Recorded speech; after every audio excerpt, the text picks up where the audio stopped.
Higher ड्रामे की आने वाली एक साथ तो बहुत ही ज़्यादा इंटरेस्टिंग होती हुई नजर आ रही हैं। अब आप लोग देखने जा रहे हैं कि अब तुरक्षा भी जिसकी वजह से हाकिम खानज़ादा जो कि अब इन लोगों से माफ़ी मांगने पर मजबूर है, लेकिन अब वो भी इतनी आसानी से हार मानने वालों में से नहीं है, क्योंकि फ़िलहाल की माफ़ी तलाफ़ी अब आगे जाकर इन सब के लिए वो बालेजान बन जाए, क्योंकि इतनी आसानी से तो अब वो भी नहीं बैठने वाला, क्योंकि फ़िलहाल तो उसकी खामोशी के पीछे कोई बहुत ही बड़ा तूफान नज़र आ रहा है।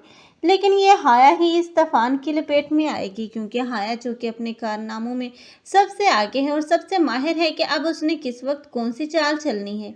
लेकिन हाया ये नहीं जानती कि जो कुछ भी वो कर रही है और घर में जितनी भी उसे इम्पोर्टेंस दी जा रही है वो सब रूहान की वजह से है, क्योंकि रूहान फिलहाल उसकी मुट्ठी है और हाया कभी भी नहीं चाहेगी कि अब रूहान उसे बदजन हो।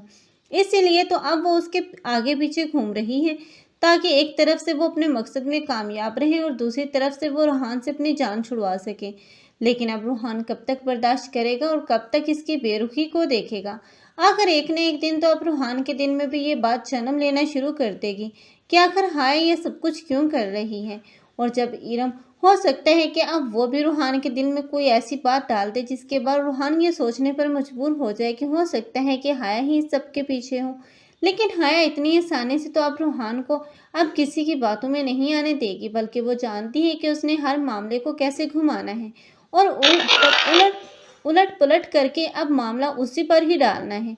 लेकिन अब इरम तो इस घर से चली गई, लेकिन यही इरम होगी जो कि इस घर से जाने के बाद भी इस हाया को उस घर से निकालने की वजह साबित होगी, क्योंकि इरम अपना इंतकाम नहीं भूल सकती। क्योंकि इरम के पास जैसे ही सबूत आएगा, जैसे ही वो अरसलान से मुलाकात करेगी, तब वो सच्चाई जानने के बाद अब इस हाया का पत्ता तो साफ कर ही देगी। हाया के साथ तो बहुत ही बुरा होता हुआ नजर आएगा, क्योंकि एक तरफ से हाकिम खानज़ादा है जो कि अब उसके साथ बहुत ही बुरा करेगा, क्योंकि अब उसके साथ मिलकर वो जितने भी कारनामे सर अंजाम देगी उसकी सज़ा तो आखिर उसे मिलेगी ही मिलेगी। आप लोगों को ये ड्रामा कैसा लग रहा है और इस ड्रामे में किसकी एक्टिंग को लाइक कर रहे हैं, कमेंट सेक्शन में अपनी कीमती राय का इज़हार लाजमी करें। मज़ीद ऐसे रिव्यूज़ के लिए हमारे चैनल को लाजमी सब्सक्राइब कर लें। अगर आप लोगों को हमारी वीडियो अच्छी लगी हो तो वीडियो को लाइक करना मत भूलिएगा। अल्लाह हाफिज़।